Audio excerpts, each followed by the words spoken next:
नमस्कार साथियों, आप सभी साथियों का आपका अपना ITI यूट्यूब चैनल पर हार्दिक स्वागत है।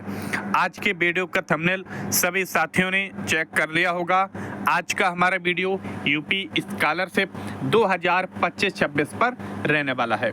लगातार छात्रों के कमेंट डे बाय डे हमारे पास आ रहे हैं कि सर हमारा परसेंटेज कम है, स्कॉलरशिप आएगा। सर हम BSc कर रहे हैं, हमारा परसेंटेज कम है, स्कॉलर आएगा। सर हम B.Ed कर रहे हैं, सर हम ITI कर रहे हैं। तो काफ़ी छात्रों के मन में सवाल चल रहा है कि परसेंटेज से रिलेटेड काफ़ी कोर्सेस हैं, जैसे 12वीं के हमारे ऊपर के जितने भी कोर्सेस हुए, 12वीं के ITI, D pharma, polytechnic, ANM, GNM, उसके बाद हमारे स्नातक के ऊपर के BTC, B.Ed, DLED, जितने भी कोर्सेस हुए उन कोर्सों में कितना परसेंटेज का क्राइटेरिया रखा गया है उत्तर प्रदेश सरकार के द्वारा, कितने कितने पात्र स्टूडेंट हैं जिनके पास कितना परसेंटेज होना चाहिए तभी उनके पास पैसा ट्रांसफ़र किया जाएगा।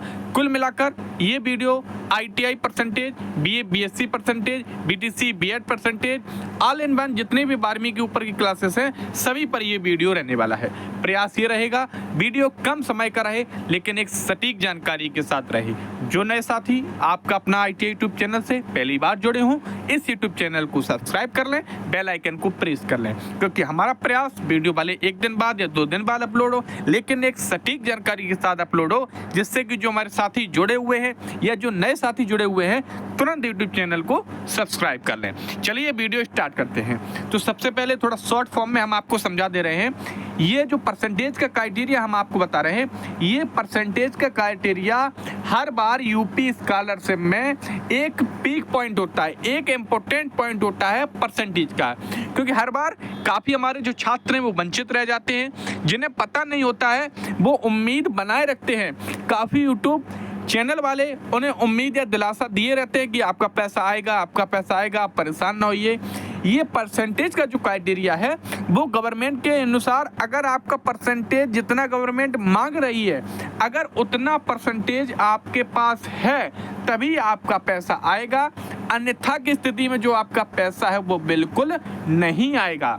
तो सत्र 2025 में जितने भी हमारे अध्ययनरत छात्र हैं, परसेंटेज सभी छात्रों का गतवर्ष का जो पूर्णांक है वो हमेशा चढ़ाया जाता है। चाहे अगर आप ITI करेंगे तो ITI में 10th लेवल का जो रिजल्ट है वो चढ़ाया जाता है। अगर आप BA BSc करेंगे तो उसमें आपका 12वीं का चढ़ाया जाता है। जैसे ही आप BTC B.Ed या DLED करेंगे तो उसमें आपका स्नातक का चढ़ाया जाता है। जैसे आपकी BA BSc होगी, जैसे आप LLB करेंगे तो उसमें अन्य जो होते हैं, जैसे 12वीं का हो गया, स्नातक में आपका BTC B.Ed में आपका BSc होगा। तो एक चैन बाय चैन होता है जो कि ग्रेजुएशन में परसेंटेज का क्राइटेरिया रखा जाता है। तो चलिए, उत्तर प्रदेश सरकार के द्वारा उत्तर प्रदेश गौरव के माध्यम से हमें एक सूचना मिली है, जो सूचना उच्च लेवल के अधिकारियों द्वारा हमें प्राप्त हुई है। वह स्क्रीनशॉट हम आपके साथ शेयर करेंगे और उस स्क्रीनशॉट में परसेंटेज से रिलेटेड क्या इंपॉर्टेंट जानकारी है वो आप जरूर देखें। वीडियो को इसके बिल्कुल ना करें, प्रयास ये रहेगा वीडियो कम समय का रहे लेकिन जानकारी आपके पास सटीक पहुंचे। चलिए स्क्रीनशॉट आपको दिखाते हैं। तो ये जो स्क्रीनशॉट है, ये स्क्रीनशॉट आज ही आपका है, 7:36 का ये स्क्रीनशॉट है जो हम आपको दिखा रहे हैं। चलिए अब स्क्रीनशॉट में क्या क्या इंपॉर्टेंट पॉइंट हैं, क्या क्या इंपॉर्टेंट बातें हैं जो आपके लिए बहुत ही महत्वपूर्ण रहने वाली हैं। तो सबसे पहले नंबर पर हम बात कर लेते हैं। आपके सामने यहाँ पर लिखा हुआ है उपयुक्त विषयक वित्तीय वर्ष शैक्षणिक सत्र 2025-26 जो आपका चल रहा है। मैं दसमोत्तर छात्रवृत्ति, मतलब दसमोत्तर छात्रवृत्ति के जितनी भी हमारे ऊपर की छात्रवृत्ति हैं उन सभी के लिए ये वीडियो अप्लाई रहने वाला है, ये लेटर रहने वाला है।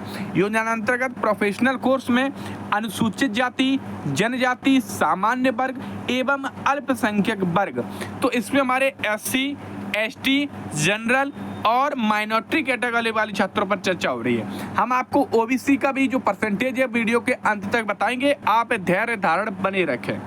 अब यहाँ पर लिखा हुआ छात्रों द्वारा शिक्षण संस्थान में काउंसलिंग के आधार पर प्रवेश लेने वाले छात्र छात्रा ही छात्रवृत्ति योजनांतर्गत हेतु पात्र होते हैं। साथ ही यह क्या इंपॉर्टेंट पॉइंट है, साथ ही ऐसे प्रोफेशनल कोर्स जिनमें प्रवेश हेतु न्यूनतम योग्यता स्नातक है में अनुसूचित जाति हेतु न्यूनतम परसेंटेज 50%। यहाँ पर इन्होंने बताया है BA आपकी, जैसे BA हो गई, BSc हो गई, ये जो है आपकी स्नातक में आ गई। अगर आपका जो उच्च लेवल की आपकी जो प्रीवियस आपका न्यूनतम योग्यता आपकी स्नातक हो गई, जैसे बीटीसी, बीएड, डीएलएड आप अगर करेंगे तो उसमें आपको स्नातक की जो मार्कशीट है वो अपनी लगानी पड़ेगी। आपने स्नातक का जो आपका गत वर्ष का रिजल्ट है वो वहाँ पर आपको लगाना पड़ेगा। तो उसमें अनुसूचित जाति का, एससी कैटेगरी का 50% अगर आपके पास है तो आप एलिजिबल है परसेंटेज के क्राइटेरिया से। जो परसेंटेज का क्राइटेरिया होता है उसमें आप एलिजिबल हैं, और 75 से ऊपर अगर आपका अटेंडेंस है तो आप एलिजिबल हैं। आगे क्या है, एवं सामान्य वर्ग है तो न्यूनतम 55% अंक पाने वाले छात्र बजी योजना अंतर्गत हेतु पात्र होंगे।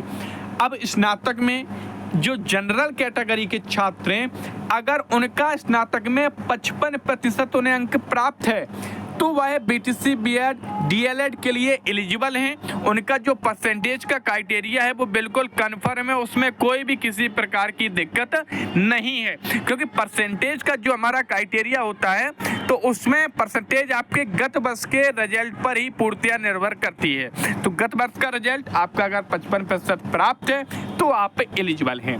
अब इसमें आपने देखा होगा ये बात हो रही थी हमारे स्नातक की। अब हम बात करते हैं ऐसे कोर्सेज जिनमें आपकी इंटरमीडिएट आपकी गत वर्ष का पूर्णांक होता है।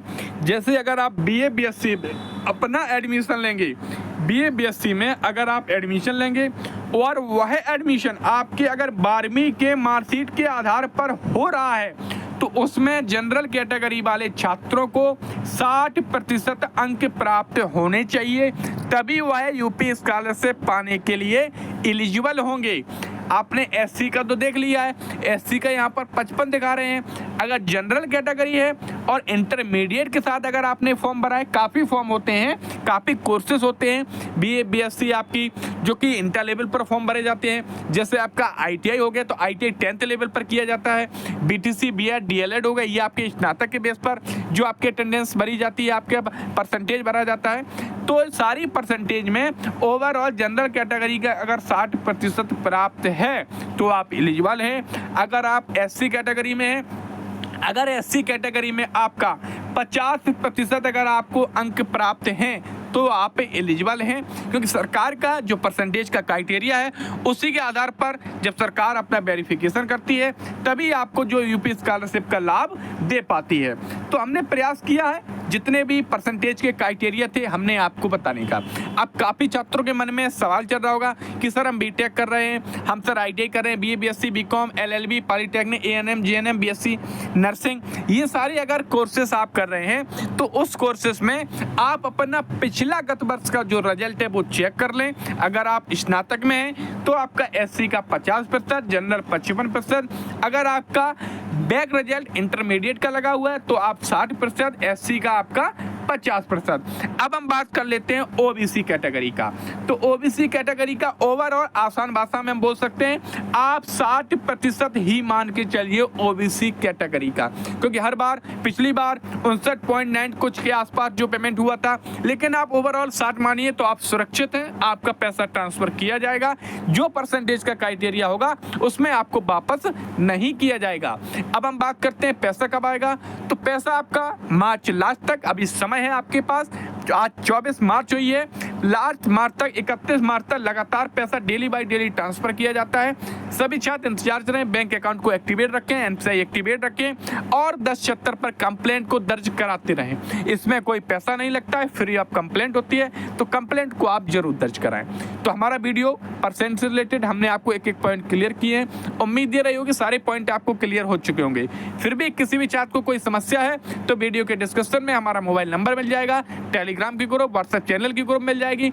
उन दोनों ग्रुपों में आप ऐड होकर यूपी स्कॉलरशिप की सटीक जानकारी घर बैठे पा सकते हैं। तो सभी साथियों का एक बार पुनः आपका अपना ITI यूट्यूब चैनल पर जुड़ने के लिए बहुत बहुत धन्यवाद।